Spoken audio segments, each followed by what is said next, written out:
Hi, it's Dwyer, gamblersadvisory.com, DwyerVIP.com. Remember, the opinion you should follow should be your own. Just consider this video to be a second opinion from a complete stranger online. Let's talk about a tough fight coming up in Canada. Pascal against Lucian Bute. Right, let me just caution folks, I'm going to be a little long-winded and off-road in this video because I believe conceptually this fight is a bit off-road. Right, let's get off-road right here. You know, there are many ways to look at sport. These athletes in the same sport sometimes are literally playing a different game. Hank Aaron, a great hitter by almost any metric, right? Not just the home run king when he retired, but understand he also had the most RBIs in Major League history, and he combined that with a .307 lifetime batting average, and a huge part of his career was spent in the dead ball era of the 1960s. Keep in mind, Collier Skrinsky once won a batting title with a .301 batting average during the 1960s, right? So Aaron's a great hitter. Understand that Hank Aaron, just like Barry Bonds, used to key on the rotation of the baseball, right? How the laces were. In other words, the laces, the rotation of the ball for a fastball, looked different than the rotation of the ball for a slider or a curve. So Aaron literally would spot the rotation of the ball. He himself has said so. Then he would figure out where the ball was going to be. In other words, if the ball looked like a slider, he knew it was going to break about a foot, right? So he would literally start swinging if he figured out, based on the trajectory, that the ball was going to be around the strike zone. He would start swinging at the ball early, right? So that his bat would be where the ball was going to be. Right? Barry Bonds, by the way, for baseball historians, same thing. Right? Joe Morgan, these guys were reading the laces on the baseball as the baseball was on the way to the plate. Well, understand there was another hitter, batting champion Larry Walker. And Larry Walker's interpretation of batting was completely 180 degrees the other way. Walker, according to interviews, his interviews, saw it and hit it. Right? The pitch would be on the way. Walker just swung the bat where the ball was.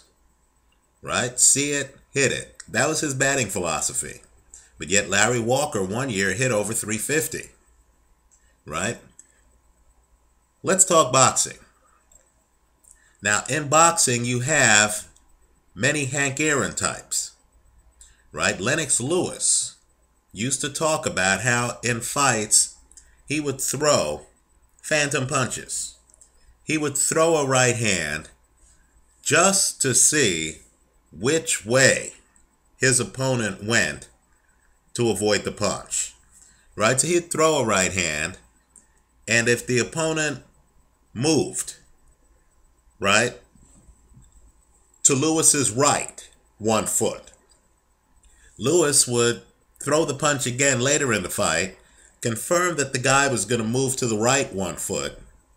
Then Lewis, the next time he threw the right hand, would literally throw it 1 foot out, right, catching guys. By the way, Lewis in interviews has said this is how he did the rematch against Hasim Rahman, right? Literally, he's throwing punches, not even really to hurt you. He was throwing punches to read your movement, right? That's his game, right? I'll give you another fighter, George Foreman, even more fascinating. Foreman claims when he was fighting Michael Moore, he understood early in the fight that he could land a right hand on Moore. He claims that he landed a right hand on Moore at about 50% of what he normally threw a right hand. His logic was simply, if he threw everything he had on Mora early while Mora had a full tank, Mora would be able to get up off the canvas and would know to stay away from Foreman's right hand the rest of the fight. So, Foreman pulled his own punch early in the fight, figuring that Mora would believe that he could take his right hand. So later in the fight, when Foreman had a right hand opening, Mora was there for the right hand. Foreman then, through the real right hand, ended the fight, became the oldest heavyweight champion in history. Now, I believe between these two fighters, right, Jean Pascal is a Larry Walker type of hitter.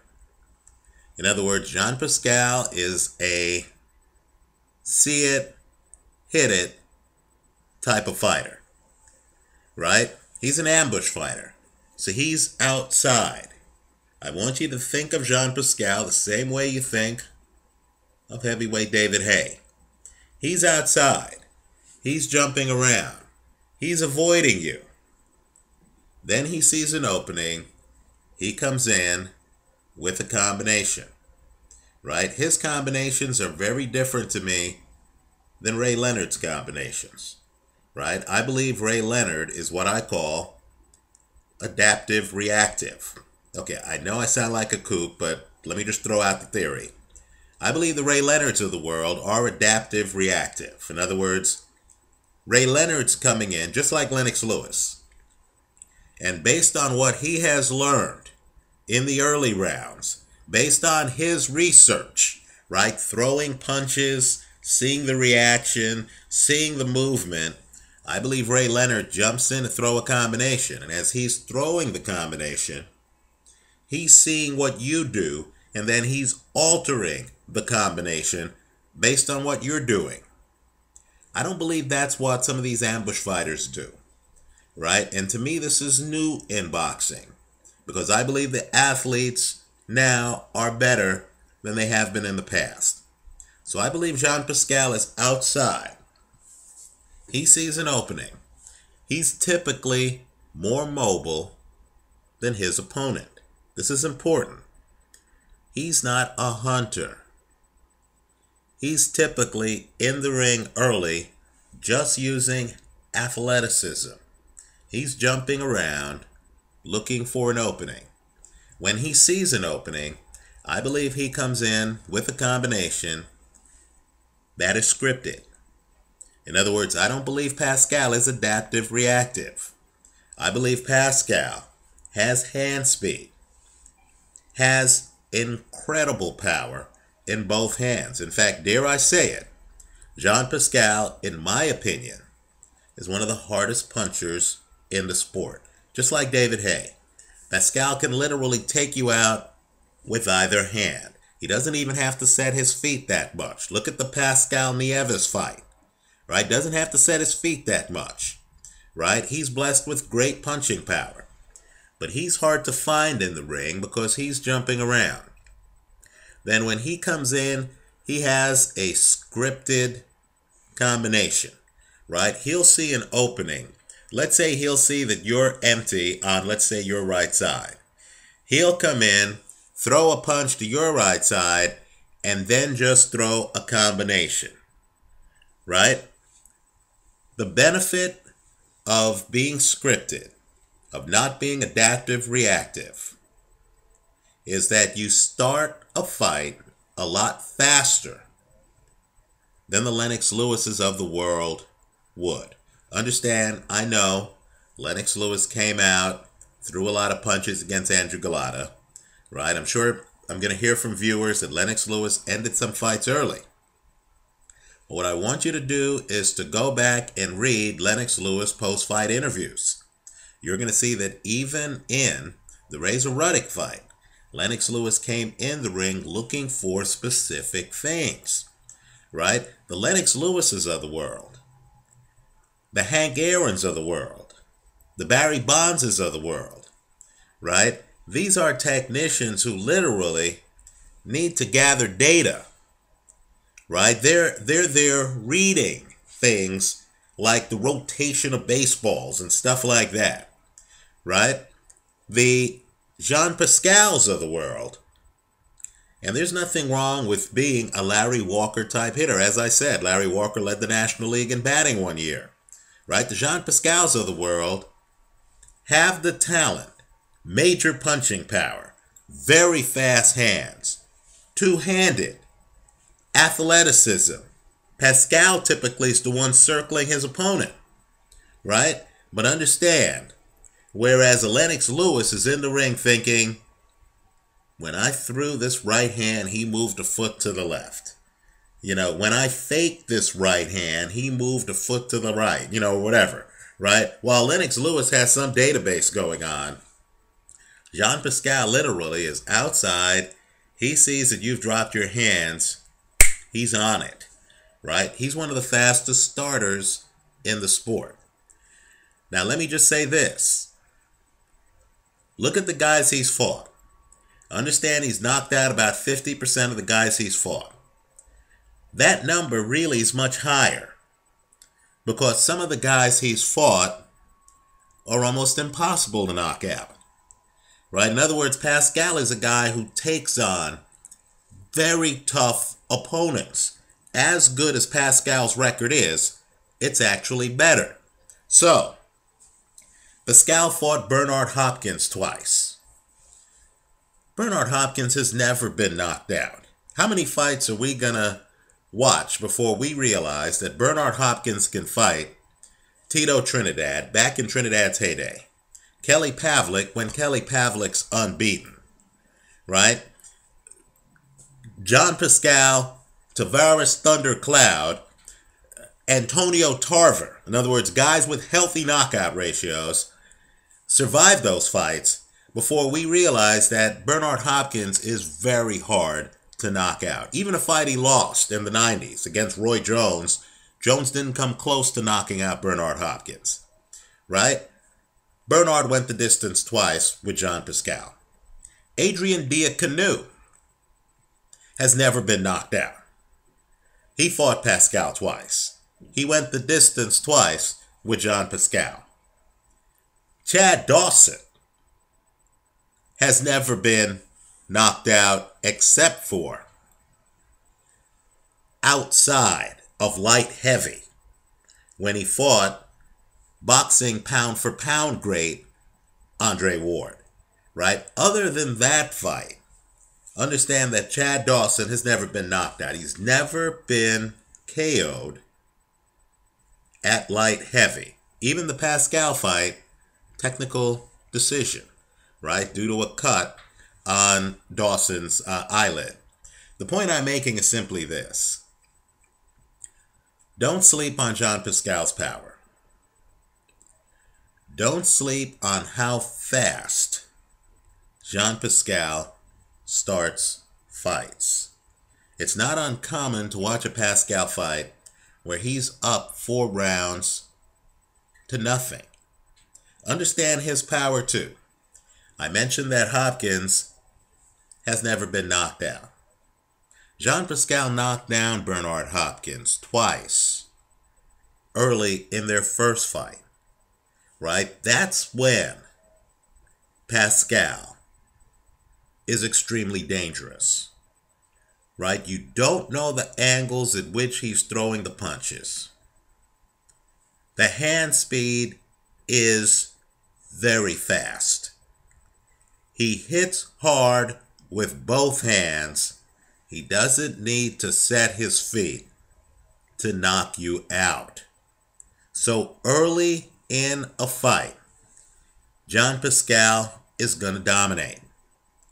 While Hank Aaron, I know I'm mixing baseball with boxing, but while Hank Aaron would be the first time against a pitcher, trying to figure out the pitcher's release point, trying to figure out the rotation on the ball and how much this guy's curveball breaks, right? So sometimes Hank Aaron would take the first pitch.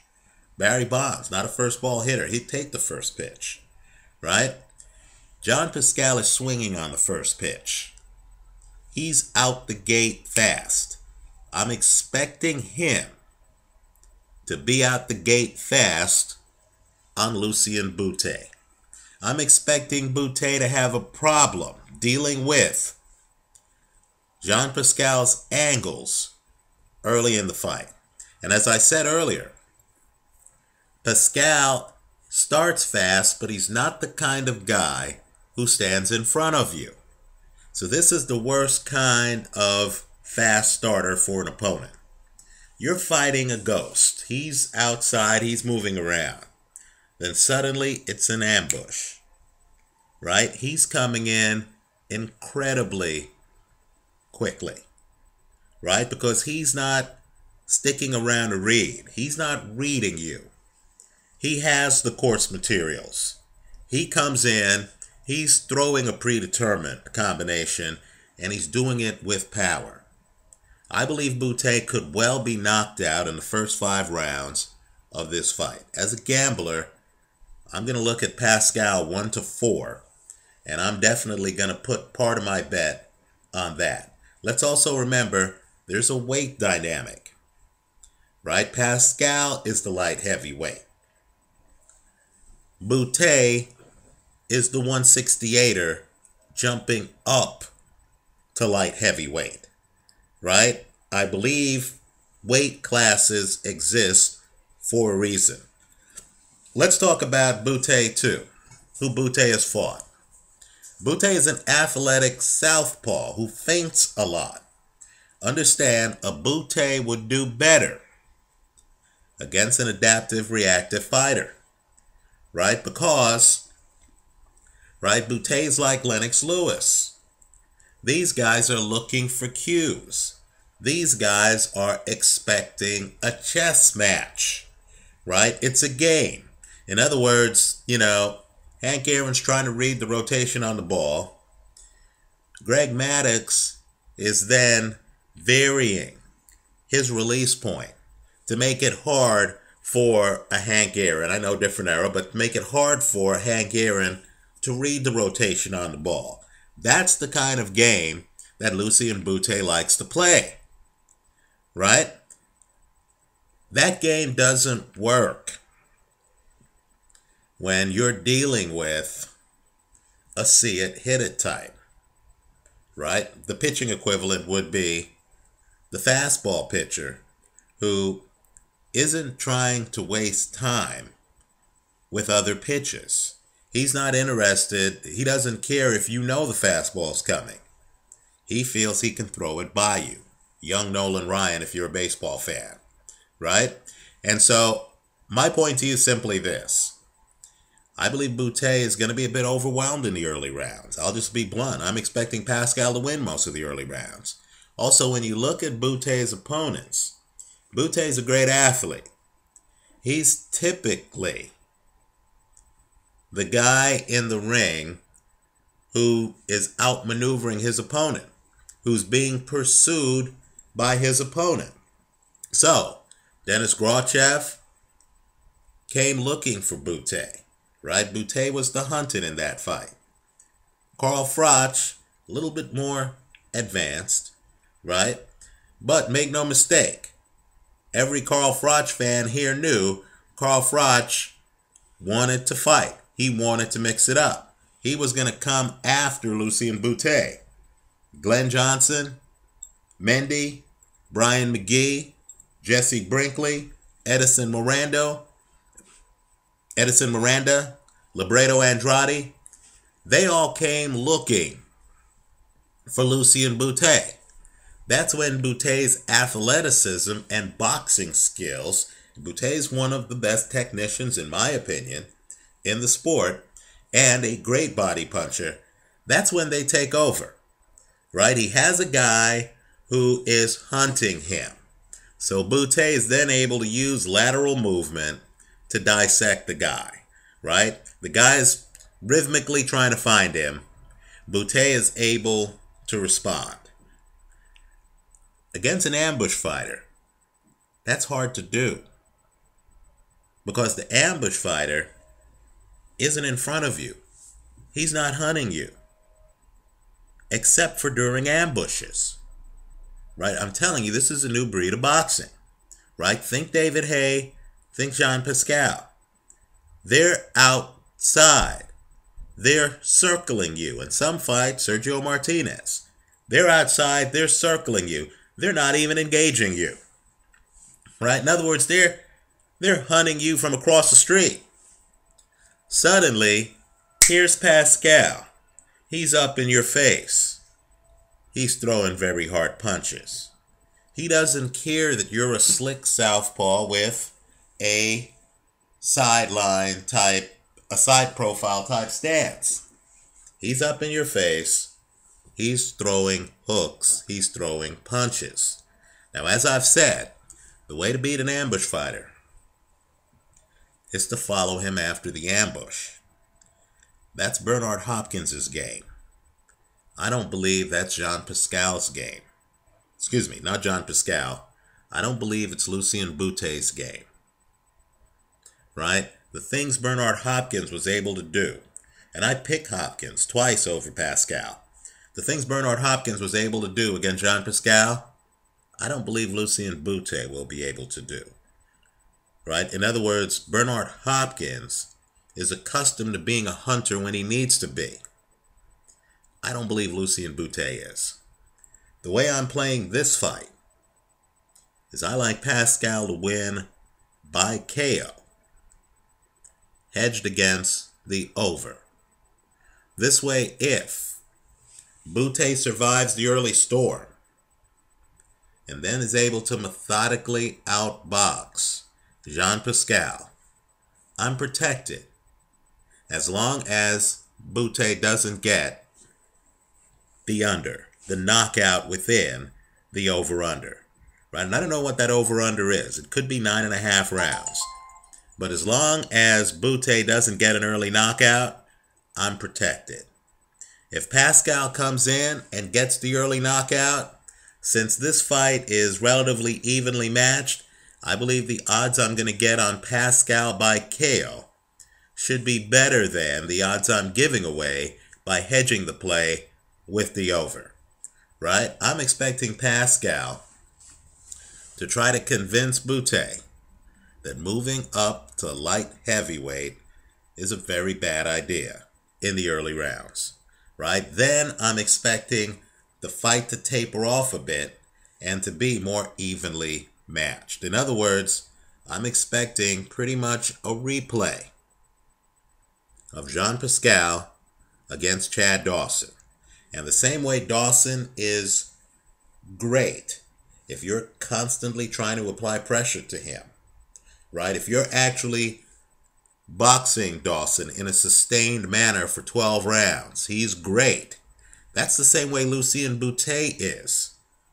But these guys aren't great against ambush fighters who literally aren't even boxing them. Right? Pascal's going to be outside. They're not going to be really boxing. Then Pascal's going to jump inside and he's going to be throwing bombs. And I'm just here to say, Lucian Bute, in my opinion, fights better on his back foot than he does his front foot. It's not his game to hunt down an ambush fighter, and that's what you need to do if you're going to hunt down an ambush fighter. Right? I like Pascal by KO, hedged against the over in the fight. Let me hear from you. Understand my thesis too, and I know the numbers don't support it. I believe Jean Pascal, pound for pound, is one of the hardest punchers in the sport. Exhibit A is the 2 knockdowns he got early against Bernard Hopkins. Right? Let me also point out too that if you go back and look at Pascal's KO in the Nieves fight, he barely has his feet set. In other words, they're punchers, and then they're punchers like this. Right? Pascal doesn't need for everything to be perfect to knock you down. Let me hear from you. Leave your comments for me here online. Visit us at gamblersadvisory.com. Thanks for stopping by.